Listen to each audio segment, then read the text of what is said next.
नमस्कार, आप देख रहे हैं विविध भारत न्यूज और मैं हूं आपके साथ मानवी ठाकुर। शुरुआत करते हैं आज की खास खबरों से।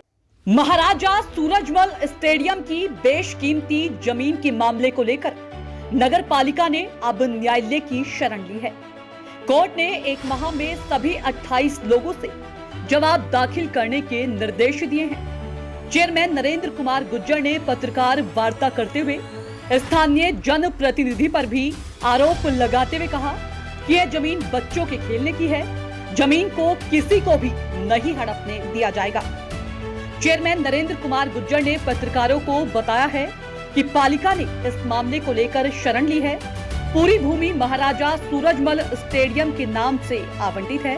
इसे फर्जीवाड़ा कर कब्जाने का प्रयास किया जा रहा है। फर्जी रूप से 3 रजिस्ट्री भी कराई गई है, जिनके नाम मुकदमा भी दर्ज कराया था। चेयरमैन ने आरोप लगाते हुए कहा कि स्थानीय जनप्रतिनिधि दबाव बनाकर सहयोग कर रहे हैं। उन्होंने नरदेव चौधरी पर भी आरोप मढ़े। जमीन को उनके ड्राइवर के नाम कराया गया है। इस मामले में उच्च न्यायालय में अपील दायर की गई थी, जिसे स्वीकारते हुए डीएम मथुरा, एसडीएम छाता सहित संबंधित सभी 28 लोगों से जवाब दाखिल करने के लिए निर्देशित किया है। इसके लिए 1 माह की समय सीमा भी तय की है। कहा कि यह हमारी जीत है, यह पहली कामयाबी है। कहा कि वे अवैध कब्जे वाले इस मामले के खिलाफ हर संभव तरीके से प्रयास करेंगे। यह बच्चों के खेलने के लिए स्टेडियम है, इसे मुक्त कराकर ही दम लेंगे। अगर उनको अगली बार भी मौका मिलेगा तो निश्चित तौर पर किसी भी तरह से कब्जा नहीं होने दिया जाएगा। कहा कि पूरे कार्यकाल में किसी भी तरह से सरकारी भूमियों पर कब्जा नहीं होने देंगे। जिसमें हमने 16 आदमियों के नाम रिपोर्ट दर्ज की थी। उन 16 आदमियों के नाम रिपोर्ट दर्ज होने के बाद ना उनको पुलिस गिरफ्तार कर रही है, ना उनके कोई खिलाफ कार्रवाई हो रही है। उसके लिए भी माननीय उच्च न्यायालय ने निर्देशित कर दिया है कि निष्पक्ष जांच, जल्दी से जल्दी, शीघ्र से शीघ्र निष्पक्ष जांच करके दाखिल की जाए। सर, वो कौन कौन 16 लोग हैं, उनमें कौन कौन शामिल? 16 लोगों के मैं नाम भी दे दूंगा, जिसमें काफ़ी हैं। इसमें हमारे नेताजी के एक ड्राइवर हैं, वो सब दूंगा। एक उनके मिलने वाले हैं, जिन लोगों नेताजी नरदेव जी की गाड़ी पर जो लड़का ड्राइवर है वो है। मैंने पहले बोला भी है। जिन लोगों के नाम बता रहे हैं जिन्होंने कब्जा किया है। हाँ, साथ में जो भगवान सिंह और भूरा प्रधान जी हैं, बहुत लोग हैं। लेकिन ये इसमें कोई दो राय नहीं, राजनीतिक संरक्षण प्राप्त हैं। बड़े नेता का इनके ऊपर पूरा आशीर्वाद है। अगर आशीर्वाद नहीं होता तो वो मुझे बुला करके या नगर पालिका में बैठ के बात करते हैं कि जमीन किसकी है। मंत्री जी, जिन लोगों के आप नाम ले रहे हैं जिन्होंने कब्जा किया है, वो कहते हैं कि ये जो नंबर बता रहे हैं वो नंबर इनके नंबरों से बिल्कुल अलग है। अब पता चलेगा ये नंबर किसके हैं किसके नहीं है। हम कब मना कर रहे हैं? आप उच्च न्यायालय में दाखिल करें। उनको भी नोटिस जा रहे हैं। नोटिस इश्यू 26 आदमियों को होंगे। 16 वो हैं, साथ में और भी हैं। 26 लोगों को नोटिस जाएंगे। कोर्ट भेज रही है। 1 हफ्ते के अंदर माननीय उच्च न्यायालय के यहाँ से आदेश कोर्ट इश्यू होंगे और 1 महीने में इनको जवाब दाखिल करना होगा। ये बात मैं आपको और बता दूं, एसएसपी साहब के लिए आदेश कर दिए गए हैं और ये आप दोनों रेट मुझसे ले जा सकते हैं। और कोई भी क्वेश्चन करें, बस जनता के लिए ये है कि मैं पारदर्शिता रखना चाहता हूं कि जनता भी ये देखे कि जिस चेयरमैन को आपने चुना है वो सही कार्य कर रहा है या गलत कार्य कर रहा है। ये जमीन आपने किस चीज़ के नाम पे अलॉट कर रखी थी?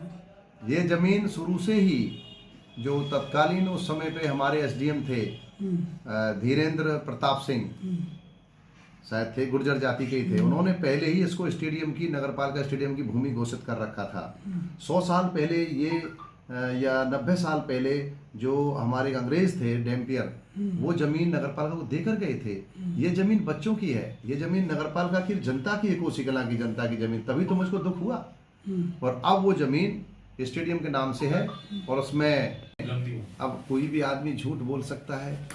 जिन आदमियों को 1600 गज के बाद 93 डिसमिल की फिर एक बार रजिस्ट्री हुई है, उस पर क्या कहेंगे? उस पर इसीलिए मैं आपसे कहना चाहता हूं कि 1600 पहले जो जिन्होंने रजिस्ट्री कराई उनकी हिम्मत तो देखिए। उनके नाम मुकदमा दर्ज होने के बाद दोबारा से उन्होंने रजिस्ट्रियां करा ली, तो कौन आदमी हाईकोर्ट नहीं जाएगा? जिन्होंने कराई हैं उनके खिलाफ भी मुकदमा होगा। इस समय उनके नाम पर भी हमारे यहाँ हाई कोर्ट से नोटिस जारी हो रहे हैं, जिन्होंने एग्रीमेंट किया है। नगरपालिका स्टेडियम की भूमि सुरक्षित रहेगी, महाराजा सूरजमल स्टेडियम बनेगा हर सूरत में बनेगा। कोसी की जनता को निवेदन करता हूँ, आपने जो विश्वास जताया है वो मैं पार करूंगा। 28 लोगों के नाम बताएंगे सर? हाँ, 28 लोगों के नाम हम एक साथ आपको देंगे। Rajiv academy for technology and management जिले में उच्च शिक्षा का बड़ा केंद्र हो गया है। Doctor APJ Abdul Kalam technical university के एमबीए से 7वीं रैंक प्राप्त इस कॉलेज में छात्रों को न केवल पढ़ाई का बेहतर माहौल मिल रहा है, बल्कि बहुराष्ट्रीय कंपनियों से बेहतर प्लेसमेंट भी। उच्च शिक्षा का बेहतर केंद्र इसलिए भी है क्योंकि यहाँ कौशल विकास के लिए नियमित कार्यशाला, प्रशिक्षण कार्यक्रम, अतिथि व्याख्यान का भी आयोजन होता है। युवाओं में इस कॉलेज के प्रति क्रेज बढ़ता जा रहा है। कॉलेज की विशेषता है कि औद्योगिक क्षेत्रों की यात्रा कराकर विद्यार्थियों को व्यावहारिक ज्ञान भी दिया जाता है, जो उनके जीवन में महत्वपूर्ण भूमिका निभाता है। यहाँ की उच्च तकनीकी कक्षाएं किताबी ज्ञान तो देती ही हैं, छात्रों का बेहतर मार्गदर्शन भी करती हैं। पढ़ाई के अलावा अतिरिक्त पाठ्य चर्चा में भी छात्र भाग लेते हैं। इससे उनका आत्मविश्वास तो बढ़ता ही है, साथ ही व्यक्तित्व में भी सुधार होता है। आज की खबरों में बस इतना ही। देखते रहिए विविध भारत न्यूज।